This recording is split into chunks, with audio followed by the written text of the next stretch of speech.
Hello student, स्वागत है आप सभी का।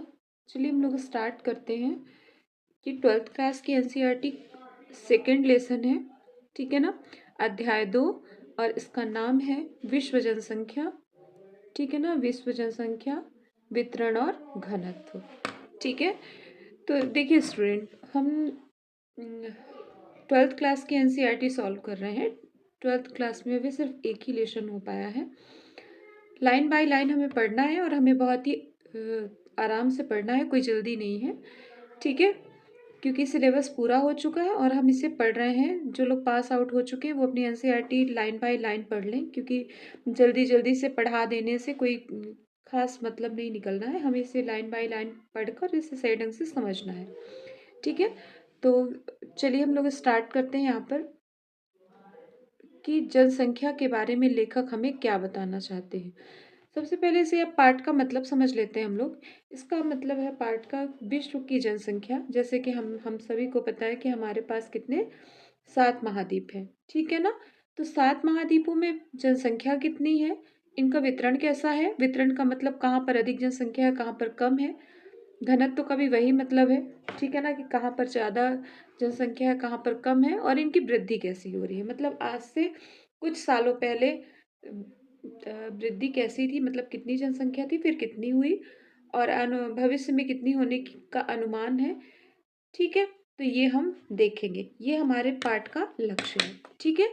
चलिए आगे हम देखते हैं कि लेखक हमें क्या बताना चाहते हैं। लेखक कहते हैं, देखिए यहाँ पर राल्फ वाल्डो इमर्सन का एक कथन है, जो कि उन्होंने कहा है जनसंख्या के बारे में। उन्होंने कहा है कि स्वर्ण से नहीं वरन केवल स्त्रियों और पुरुषों से एक राष्ट्र मजबूत और महान बनता है, ठीक है ना। लेखक यहाँ पर जो राल्फ वाल्डो इमर्सन है, उन्होंने कहा है कि स्वर्ण से नहीं बल्कि स्त्री और पुरुषों से एक देश क्या बनता है, राष्ट्र क्या होता है, मजबूत और महान बनता है, ठीक है ना। आगे उन्होंने कहा है सत्य और सम्मान की खातिर जो डटे रहते हैं और कष्ट झेलते हैं, जो परिश्रम करते हैं, जब अन्य निद्रा मग्न होते हैं, जो साहस दिखाते हैं, जब अन्य भाग खड़े होते हैं, वही लोग राष्ट्र के स्तंभों की गहरी नींव डालते हैं और आकाश तक उसे ऊंचा उठाते हैं। यहाँ पर सीधा सा राष्ट्रवाद से मतलब है, ठीक है ना, कि राष्ट्रवाद से यहाँ पर सीधा मतलब है, ठीक है ना। राष्ट्रवाद का मतलब क्या है, ये हमने सोशल स्टडी में पढ़ा है, ठीक है ना। 10वीं क्लास में राष्ट्रवाद जो नए शब्द और उनका अर्थ इस तरह करके दिया रहता है ना, उसमें हम लोगों ने पढ़ा है राष्ट्रवाद। अगर आप लोग भूल गए हैं तो वहाँ जाकर वापस से देख लें कि राष्ट्रवाद क्या है, ठीक है ना। वैसे मैं बता दूं कि अपने देश के लिए निष्ठा और आत्मसमर्पण की भावना ही राष्ट्रवाद कहलाती है, ठीक है। तो इस तरह की परिभाषा वहाँ पर दी हुई है। तो स्त्री, या कहने का मतलब ये है कि यहाँ पर स्त्री और पुरुषों का मतलब ये नहीं है कि सिर्फ संख्या के स्त्री और पुरुष हों, साथ ही साथ उसमें ये भी है कि जो इनके अंदर सत्य हो और कष्ट झेलते हैं, परिश्रम करते हैं। कहने का मतलब जो साहसी हैं, जो अपने देश के प्रति जो वास्तव में राष्ट्रवाद, ठीक है ना, को मानते हैं, ठीक है, जिस जो वास्तव में नागरिक हैं, ठीक है, उससे मतलब है यहाँ पर लेखक का, ठीक है। तो चलिए आगे हम लोग देखते हैं इसमें कि क्या कहते हैं। तो हमने यहाँ पर ये समझा ना कि स्त्री और पुरुषों से क्या होता है, एक राष्ट्र मजबूत और महान बनता है। चलिए आगे देखते हैं जनसंख्या का घनत्व।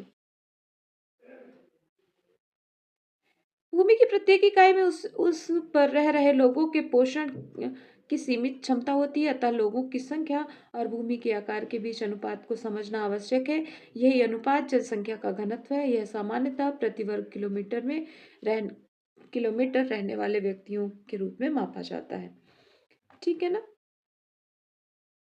संख्या का घनत्व कैसे मापते हैं, तो जनसंख्या का जनसंख्या बटे क्षेत्रफल, किसी क्षेत्र की जनसंख्या और उसके बटे में क्षेत्रफल रखेंगे तो जनसंख्या का घनत्व निकल आएगा, ठीक है ना, कि प्रति वर्ग किलोमीटर में कितनी जनसंख्या रहती है।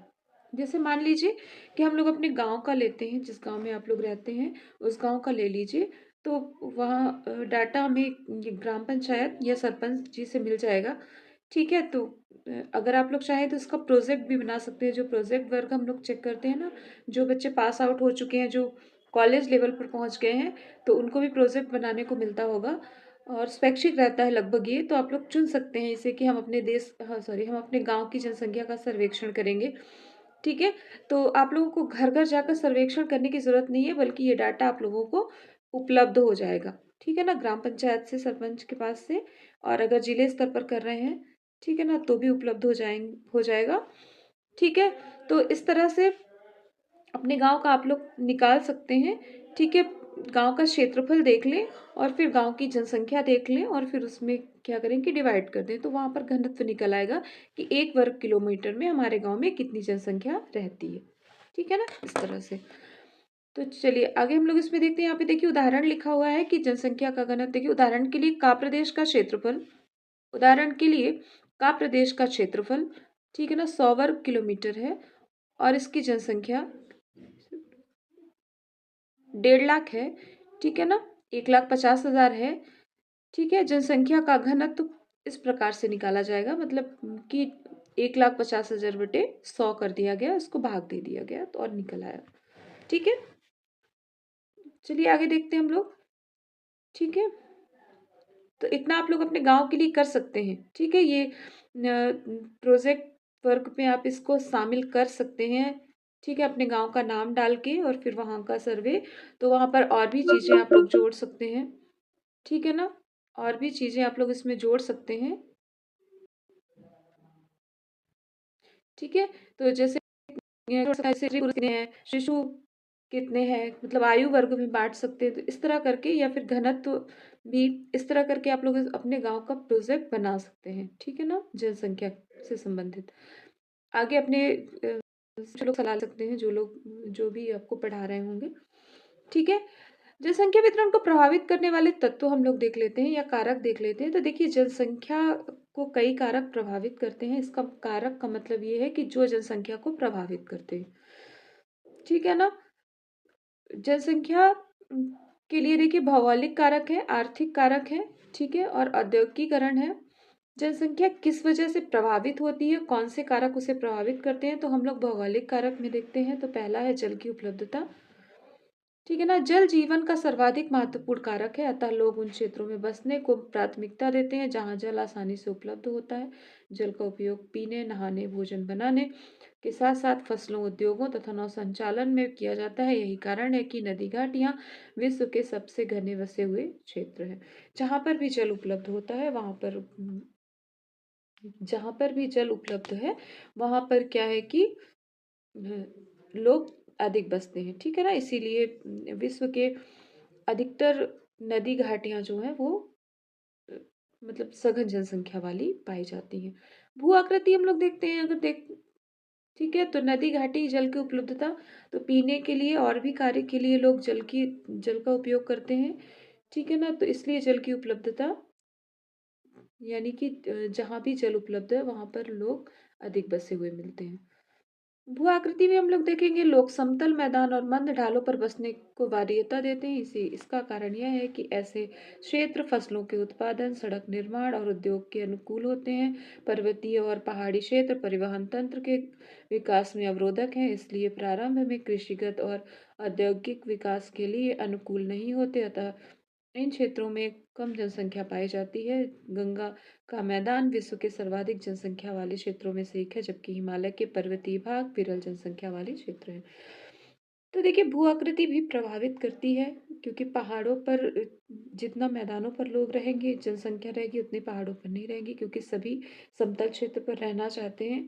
ठीक है ना, आगे देखते हैं फिर हम लोग इसमें और कौन सा कारक प्रभावित कर रहा है। तो जलवायु हो गया। अति उष्ण जलवायु अथवा ठंडे मरुस्थलों की विषम जलवायु मानव बसाव के लिए असुविधाजनक होती है। सुविधाजनक जलवायु वाले क्षेत्र जिनमें अधिक मौसमी जनसंख्या पाई जाती है, भूमध्य सागरीय प्रदेश सुखद जलवायु के कारण इतिहास के आरंभिक कालों से बसे हुए हैं। ठीक है, तो जलवायु भी प्रभावित करती है। जहाँ पर अधिक गर्म जलवायु वहाँ पर कम लोग हैं रहते हैं। ठंडे अधिक ठंडे क्षेत्र हैं, वहाँ पर भी कम लोग रहते हैं। ठीक है ना, जहाँ पर मौसम सुखद होता है वहाँ पर जनसंख्या अधिक पाई जाती है। विश्व का मैप अगर हम उठाकर देखते हैं तो भूमध्य रेखा वाले क्षेत्रों पर भी हमें कम बसाहट मिलती है। जहाँ पर हिम जमा है वहाँ पर भी हमें कम बसाहट मिलती है, जबकि जहाँ पर समशीतोष्ण जलवायु है वहाँ पर लोगों की संख्या या अधिक लोग बसे हुए। अगला हम मृदा देखते हैं, तो सबको पता है कि जहाँ पर उपजाऊ मृदा होगी वहाँ पर लोग अधिक बसेंगे, क्योंकि वहाँ पर कृषि का कार्य अधिक होगा। ठीक है, और भी चीज़ें, और जहाँ पर ठीक है ना, तो उपजाऊ मृदा कृषि तथा इससे संबंधित क्रियाओं के लिए महत्वपूर्ण है, इसलिए उपजाऊ दोमट मिट्टी वाले प्रदेशों में अधिक लोग निवास करते हैं, क्योंकि ये मृदाएं गहन कृषि का आधार बन सकती हैं। क्या आप भारत में उन क्षेत्रों का नाम बता सकते हैं जहाँ कम उपजाऊ के कारण विरल जनसंख्या पाई जाती है? कमेंट करके बताइएगा कौन से हैं। और देखिए, इसको पूछा भी जा सकता है, स्पष्टीकरण भी किया जा सकता, स्पष्टीकरण या सही ठीक है ना, कथन कारण वाले क्वेश्चन में इसको पूछा जा सकता है। ठीक है, कि उपजाऊ मृदाएं कृषि तथा इससे संबंधित क्रियाओं के लिए महत्वपूर्ण है, इसलिए उपजाऊ दोमट वाले मिट्टी में प्रदेशों में लोग अधिक निवास करते हैं। ठीक है, तो ये कथन कारण में पूछा जा सकता है, इसका स्पष्टीकरण भी पूछा जा सकता है। ठीक है ना, तो चलिए आगे देखते हैं हम लोग आर्थिक कारक में। खनिज पहले हम देखते हैं। खनिज खनिज निक्षेप से युक्त उद्योगों को आकृष्ट करते हैं। खनन और औद्योगिक गतिविधियां रोजगार उत्पन्न करते हैं, और अतः कुशल एवं अर्धकुशल कर्मी इन क्षेत्रों में पहुंचते हैं और जनसंख्या को सघन बना देते हैं। अफ्रीका के कटंगा, जाम्बिया, तांबा पेटी इसका एक अच्छा उदाहरण है। ठीक है, तो खनिज जहाँ पर पाए जाते हैं, जहाँ पर खनिजों का निक्षेप होता है, वहां पर क्या होता है कि जनसंख्या अधिक, क्योंकि वहां पर बिल्कुल सी सामान्यतः बात है कि रोजगार उनको अधिक मिलता है। ठीक है, फिर अगला हम देखते हैं नगरीकरण। तो रोजगार की सुविधा के बहुत अवसर, शैक्षणिक व चिकित्सा संबंधी सुविधाएं तथा परिवहन व संचार के बेहतर साधन प्रस्तुत करते हैं। अच्छी नागरिक सुविधाएं तथा नागरिक जीवन के आकर्षण लोगों को नगरों की ओर खींचते हैं। इससे ग्रामीण क्षेत्रों के नगरीय क्षेत्रों में प्रवास होता है और नगर आकार बढ़ जाते हैं। विश्व के विराट नगर प्रतिवर्ष बड़ी जनसंख्या में प्रवासियों को निरंतर आकर्षित करते हैं। नगरीकरण सुविधाओं के कारण ही, या तो शिक्षा ग्रहण करने, चिकित्सा संबंधी सुविधाएं, परिवहन, संचार सभी के बेहतर साधन होते हैं। इस कारण से भी नगरीकरण ठीक है ना, जनसंख्या को क्या करते हैं, आकर्षित करते हैं। अगला हम देखेंगे औद्योगिकीकरण। औद्योगिक पेटियां रोजगार के अवसर उपलब्ध कराती हैं और बड़ी संख्या में लोगों को आकर्षित करती हैं। इसमें केवल कारखानों के श्रमिक ही नहीं होते, बल्कि परिवहन परिचालक, दुकानदार, बैंक कर्मी, डॉक्टर, अध्यापक तथा अन्य सेवाएं उपलब्ध कराने वाले भी होते हैं। जापान का कोबे ओसाका प्रदेश अनेक उद्योगों की उपस्थिति के कारण सघन बसा हुआ है। ठीक है, औद्योगिकरण के कारण भी लोग, क्योंकि उसमें उनको क्या मिलता है, रोजगार मिलता है। अगला देखते हैं सामाजिक एवं सांस्कृतिक कारक। तो कुछ स्थानों पर धार्मिक अथवा सांस्कृतिक महत्व के अधिक कारक लोगों को आकर्षित करते हैं। ठीक इसी प्रकार लोग उन क्षेत्रों को छोड़कर चले जाते हैं जहां सामाजिक और राजनीतिक अशांति होती है। कई बार सरकार लोगों की विरल संख्या वाले क्षेत्रों में बसने अथवा भीड़भाड़ वाले लोगों से चले जाने के लिए प्रोत्साहन देती है। ठीक है, तो जहाँ पर सामाजिक एवं सांस्कृतिक सुरक्षा होती है सही ढंग से, वहां पर जनसंख्या अधिक निवास करती है। ठीक है, ये जो क्वेश्चन है वो निश्चित तौर से पेपर में पूछा जाता है, जनसंख्या को प्रभावित करने वाले कारक। और इसके पहले जो हमने पढ़ा था, इसमें हमने ये पढ़ा ना, ये कथन किसका है, स्वर्ण से नहीं वरन केवल स्त्री और पुरुषों से एक राष्ट्र मजबूत और महान बनता है। तो ये कथन ये इस किसके द्वारा दिया गया है, इसे कंपटीशन के एग्जाम में भी पूछा गया है। ठीक है, राल्फ वाल्डो इमर्सन, इसे पूछा गया है ये क्वेश्चन। ठीक है, और इसे आपके जो बोर्ड एग्जाम है इसमें भी पूछा जाता है ये क्वेश्चन। ठीक है ना, तो इसको याद रखेंगे कि ये कथन किसका है। ठीक है, सीधा सीधा ही इसे इस वाक्य को दे दिया जाएगा और आपको लेखक का नाम पूछ लिया जाएगा कि किसने लिखा है इसके बारे में। ठीक है,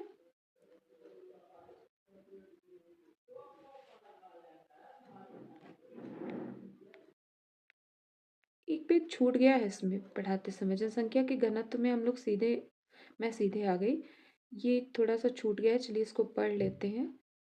ठीक है, चलिए इसको पहले उसको कंप्लीट कर देते हैं जो मैंने आपको पढ़ाया। तो मैंने आप लोगों को पढ़ाया जनसंख्या के वितरण को प्रभावित करने वाले तत्व। ठीक है, और जनसंख्या का घनत्व। तो घनत्व के लिए तो आपने सूत्र याद कर लिया, बस इसका सूत्र याद कर लेना है। और कारक में क्या करना है आप लोगों को कि जैसे आप लोग लिखते हैं ना 4-5 नंबर का जो क्वेश्चन आता है, तो उसमें हमें पहले चार्ट बना लें अगर, तो हमें अधिक नंबर मिल सकते हैं, ऐसा मेरा मानना है। ठीक है? देखिए यहाँ पर हम लिखेंगे क्या, भौगोलिक कारक, फिर यहाँ पर हम आर्थिक, फिर यहाँ पर सामाजिक एवं सांस्कृतिक कारक। ठीक है ना?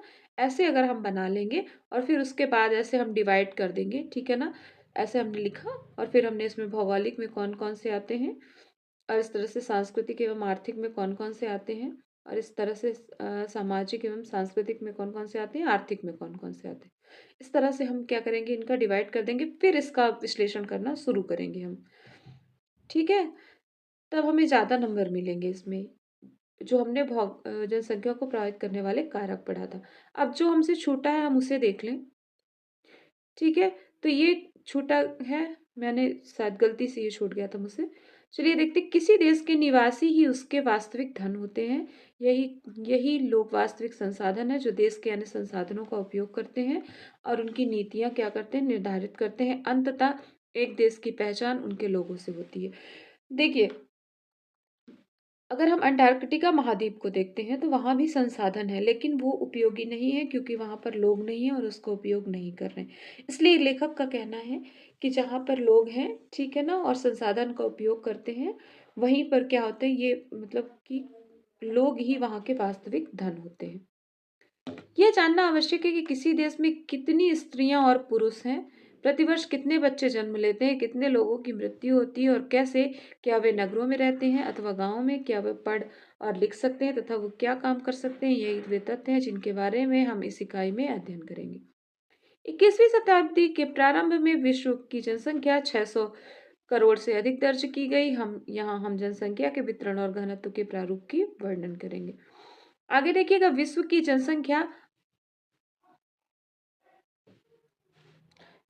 जनसंख्या असमान रूप से वितरित है। एशिया की जनसंख्या के संबंध में जॉर्ज बी क्रेसी की टिप्पणी है कि एशिया में बहुत अधिक स्थानों पर कम लोग और कम स्थानों पर बहुत अधिक लोग रहते हैं। ये वाला भी स्टेटमेंट देखा जा सकता है, जो कथन दिया हुआ है इसे भी देखा जा सकता है। ठीक है, कि बहुत एशिया में बहुत स्थानों पर कम लोग और कम स्थान पर बहुत अधिक लोग रहते हैं, ऐसी टिप्पणी किसने की है, तो ध्यान रखेंगे बी क्रेसी ने की है। ठीक है ना? और विश्व में जनसंख्या वितरण के प्रारूप में हम लोग देखेंगे कि विश्व में के जनसंख्या वितरण और प्रारूप, जनसंख्या के वितरण और घनत्व के प्रारूप में हमें किसी क्षेत्र की जनांक की विशेषताओं को समझने में मदद करते हैं। जनसंख्या वितरण का शब्द अर्थ पृष्ठ लोग किस प्रकार वितरित हैं, यह इस बात से लगाया जाता है। मोटे तौर पर विश्व की जनसंख्या का 90% इसके 10% स्थल भाग पर निवास करता है। विश्व के सर्वाधिक आबाद वाले देशों में ये भी क्वेश्चन कई बार पूछा जा चुका है। ठीक है ना? ये 90% विश्व की जनसंख्या का 90% इसके 10% भाग पर निवास करता है। सही है गलत है, कई बार पूछा जा सकता है। खालिस्तान में भी इसे पूछा गया है। ठीक है ना, कि विश्व की जनसंख्या का 90 मतलब कितने प्रतिशत, यहाँ पर ब्लैंक कर देंगे और यहाँ पर ब्लैंक कर देंगे, स्थल भाग पे निवास करता है, तो इसे भरना पड़ेगा। तो 90% किसमें, 10% भाग में। विश्व के 10 सर्वाधिक आबादी वाले विश्व के लगभग 60% जनसंख्या निवास करती है। इन 10 देशों में 6 एशिया में अवस्थित है। एशिया के इन 6 देशों को पहचानिए। ठीक है, तो यहाँ पर भारत, चीन हो गया। देखिए यहाँ पर दंड आरेख, भूगोल में इस आरेख को दंड आरेख कहते हैं। सरल दंड आरेख के द्वारा यहाँ पर दर्शाया गया है। प्रैक्टिकल में आप लोगों को बताया जा चुका है ये। ठीक है ना, कि सरल दंड आरेख की रचना कैसे करते हैं। तो सरल दंड आरेख के माध्यम से इसमें बताया गया है कि जनसंख्या को किस तरह से, तो देखिए यहाँ पर राष्ट्र लिख दिए गए हैं, मतलब देश लिख दिए गए हैं, और यहाँ पर जनसंख्या करोड़ में लिख दी गई है। ठीक है ना, जैसे चाइना की जनसंख्या कितनी, तो इससे हम देख सकते हैं। ठीक है, फिर भारत की कितनी है, तो यहाँ पर हम लोग देख सकते हैं। ठीक है, और इस तरह से सभी की देखा जा सकता है। ठीक है,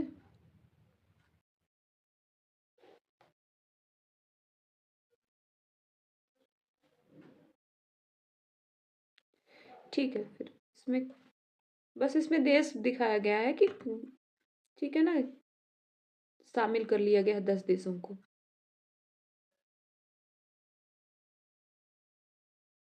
और ये देश पहचानना है तो आप लोग पहचानते ही होंगे, इसमें बताने वाली क्या बात है, हमारे एशिया में कौन कौन से देश है।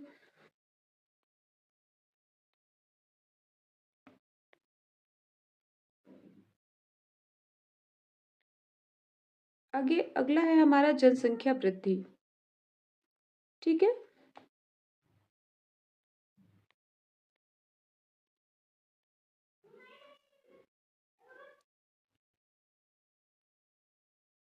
ठीक है, इतना ही देखेंगे, जनसंख्या वृद्धि हम लोग नेक्स्ट वीडियो पे देखेंगे। Okay student, take care.